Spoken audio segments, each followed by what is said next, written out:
Comrade Osman, please. In 2013, Assad said in an interview that Western governments attack him politically, and then they send their officials to deal with him under the table. He also said in 2013, I think, that there are thousands of Syrians who have carried up arms against the state, and that millions of Syrians are harboring terrorism, and that al-Saud are the origins of terrorism, but he also said that millions of Syrians are harboring terrorism. If we look at the history of the Syrian regime and the Syrian army was founded by the French as a colonial proxy army. If you look at the recent history, in the first Gulf War, Syria joined in with the United States against Iraq. In the Lebanese civil war, they joined in with Israel in the 70s against the Palestinian Liberation Organization, and in the 80s against even Hezbollah as well as the Palestinian Liberation Organization with the Shia movement, Amal. In the war on terror, the Bush administration used to send people to get tortured in the Assad regime's dungeons as part of their rendition and torture program. And as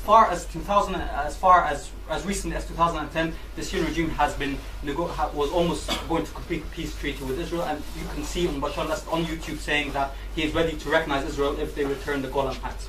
So are you more pro-Assad than Assad himself? So when he says that Western governments are giving me intelligence, and when he says that millions of Syrians are terrorists or terrorist sympathizers, you're actually more pro-Assad than Assad himself.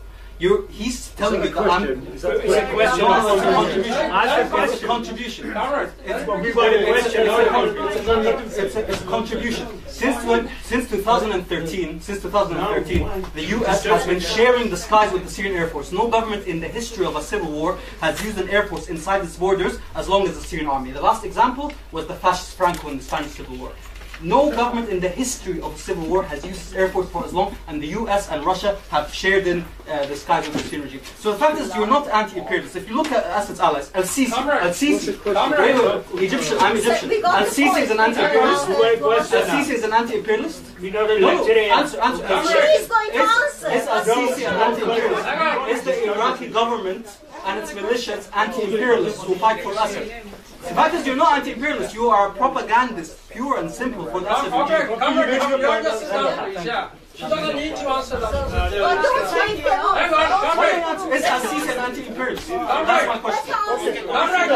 Hello. Okay, He's got the right to ask questions. That's good. We'll have to come over there to ask you questions. You don't have to answer that. No, describe, because otherwise I think he's going to keep happening. Yeah, why not? First of all, what basis do you put forward the argument that I am pro-Assad? Where during this presentation have I said that I am pro-Assad?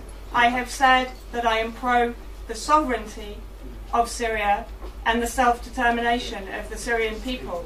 Do you deny that the majority of the Syrian people support President Assad, regardless of your points? And where does that denial, where is the evidence for that denial? How about the fact that 3/4 of the country, in any insurgency, just this is basic politics, any insurgency needs a popular constituency to survive, right? So when you lose 3/4 control of your country's territory, and you have an air force, and you have tanks, and you have artillery, that means there's a popular constituency, and as Assad himself said, for these terrorists. You've made your point. Yes, you've just stated No.